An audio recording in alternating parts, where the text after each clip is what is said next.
My dear students, welcome to you Super Science Coaching Center. Today I am learning to you about prime number, non-prime numbers. Please subscribe our channel.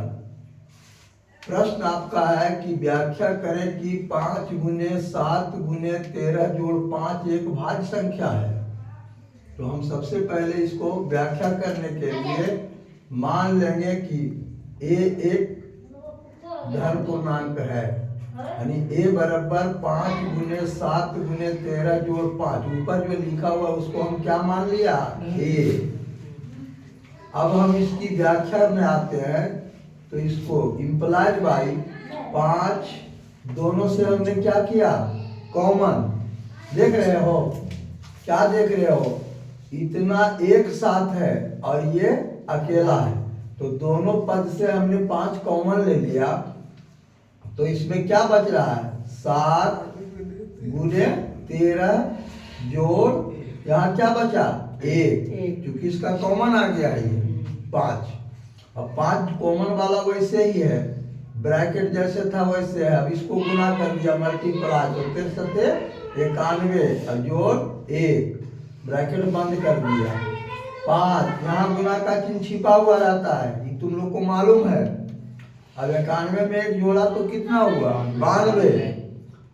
देखो यहाँ 5 गुने 92, 5 अभाज्य संख्या है और 92 भाज्य संख्या है।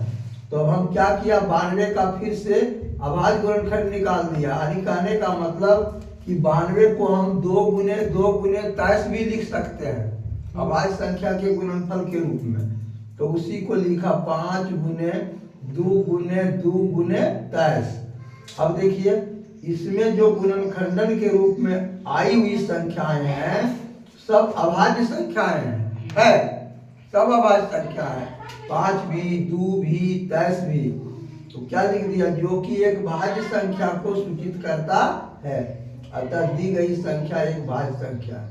ये पूरे को गुना करो, देखो जो गुणनफल आएगा वो भाज्य संख्या होगी। पूरे को गुना करोगे कितना आएगा बताओ, गुना करके बताओ।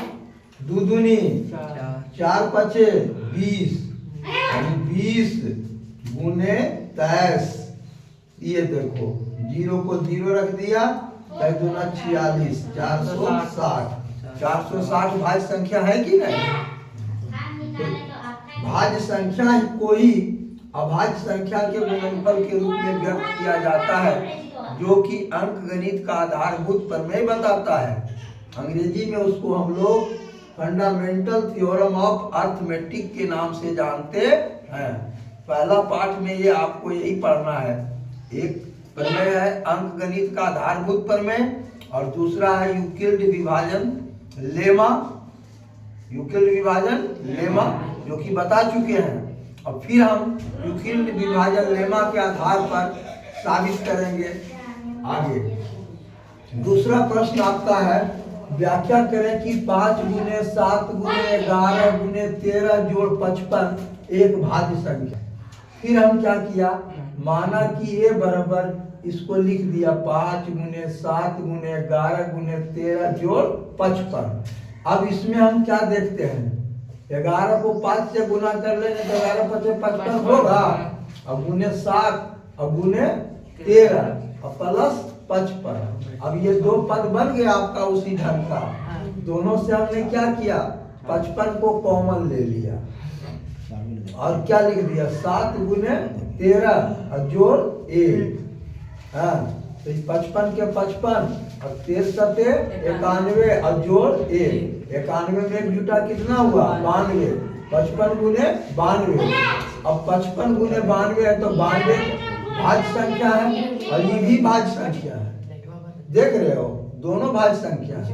55 को हम क्या लिख सकते हैं, 11 गुने 5 लिख सकते हैं कि नहीं। ये भी भाज्य संख्या से अभाज्य में बन गया। और ये 2 गुने 2 गुने 23 इस तरह से, जो कि एक भाज्य संख्या को खंडों को सूचित करता है। अतः दी गई संख्या एक भाज्य संख्या है, ये भी प्रमाणित होता है। समझ गए। अब देखना है तो बढ़ता हो जी।